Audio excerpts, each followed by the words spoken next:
नमस्ते। आज हम एक बहुत ही पावरफुल और गहरे कॉन्सेप्ट को समझने की कोशिश करेंगे, शक्ति। वो आदिम यूनिवर्सल एनर्जी जो हर चीज के मूल में है। तो चलिए इसमें और गहराई से उतरते हैं।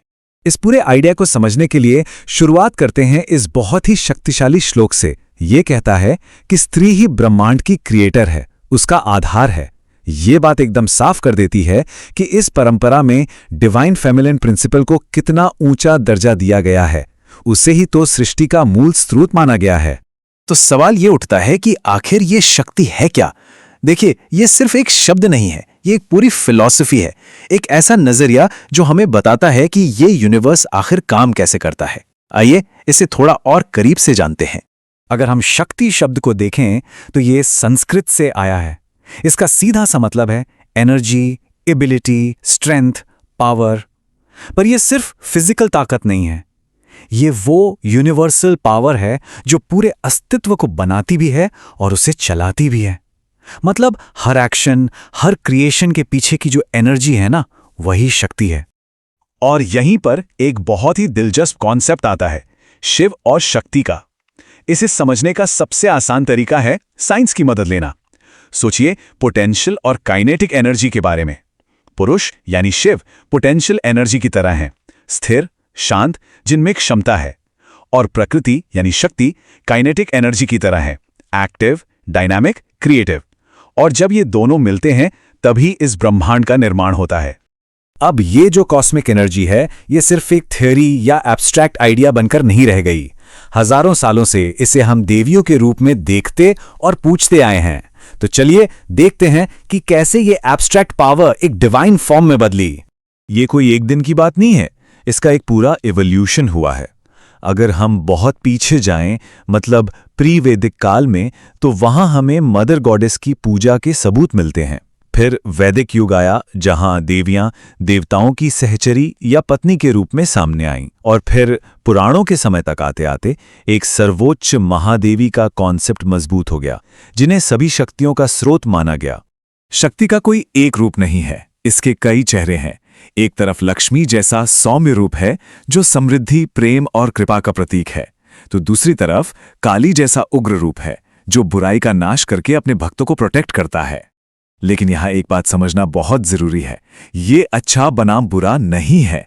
ये दोनों ही रूप क्रिएशन और बैलेंस के लिए एकदम जरूरी हैं। अभी तक हम बात कर रहे थे कॉस्मिक लेवल पर, यानी ब्रह्मांड की शक्ति के बारे में। लेकिन ये फिलॉसफी यहीं खत्म नहीं होती। असल में ये हमें पर्सनल लेवल पर भी छूती है, क्योंकि ये शक्ति सिर्फ बाहर ब्रह्मांड में नहीं, बल्कि हम सबके अंदर भी मौजूद है। योग और तंत्र में इसी अंदर की शक्ति को कुंडलिनी शक्ति कहा जाता है। इसकी कल्पना एक सोए हुए सांप की तरह की गई है, जो हमारी रीढ़ की हड्डी के बिल्कुल बेस पर मौजूद है और जिसमें जबरदस्त स्पिरिचुअल पोटेंशियल छिपा हुआ है। तो फिर इस एनर्जी को जगाते कैसे हैं? ये अपने आप में एक पूरी यात्रा है। सबसे पहले ये एनर्जी सोई हुई होती है, फिर साधना यानी स्पिरिचुअल प्रैक्टिस से इसे जगाया जाता है।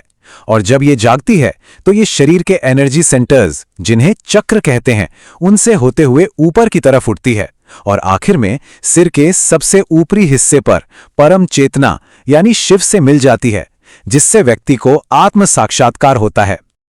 और इस अंदर की शक्ति को जगाने के लिए कुछ खास टूल्स भी हैं, कुछ योगिक प्रैक्टिसेस हैं, जैसे कि आसन जो बॉडी को तैयार करते हैं, प्राणायाम जिससे सांस और एनर्जी पर कंट्रोल आता है, ध्यान जो मन को फोकस करता है, और मंत्रों का जाप जिनकी पवित्र ध्वनियां एनर्जी में वाइब्रेशन पैदा करती हैं।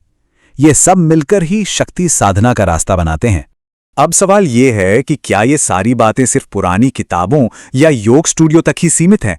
जी नहीं, बिल्कुल नहीं। आज की मॉडर्न दुनिया में भी शक्ति का कॉन्सेप्ट बहुत रेलेवेंट है, और अक्सर उन तरीकों से जिन्हें हम शायद नोटिस भी नहीं करते। इसका एक जबरदस्त उदाहरण है केरल का अट्टुकल पोंगल फेस्टिवल।